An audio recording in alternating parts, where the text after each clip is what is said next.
பிரியமான பெற்றோரே, உங்கள் செவிகளை திறந்து கவனமா கேளுங்க. உங்க பிள்ளைகள படிக்க வச்சா பத்தாது. டியூஷனுக்கு அனுப்புனா பத்தாது. டான்ஸ் கிளாஸ்களுக்கும், கராத்தே கிளாஸ்களுக்கும் அனுப்புனா பத்தாது. உன் புள்ள எங்கே போகுது? யாரோட போகுது? என்ன பேசுது? யாரோட பழகுது? எப்போ திரும்பி வருது? கையில இருக்கிற போனை நோண்டிக்கிட்டு இருக்குதே, என்னத்த பாக்குது என்று கவனிக்க வேண்டியது உங்க கடமை. உங்க புள்ள பாவம் செஞ்சிருச்சுனாக்கும், ஐயோ குழந்தை வளர வளர அது படிச்சுக்கிறோம் அப்படின்னு சொல்லாதீங்க. கண்டிக்க வேண்டிய நேரத்துல கண்டிக்கணும். தண்டிக்க வேண்டிய நேரத்துல தண்டிக்கணும். அப்பத்தான் உங்க பிள்ளை திருந்தும்.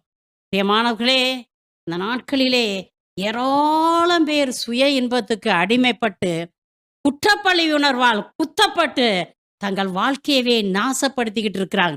யார்கிட்ட இத சொல்றது? இந்த அசிங்கத்தை யார்கிட்ட சொல்றதுன்னு சொல்லிட்டு மறைச்சு வச்சிருக்கிறாங்க.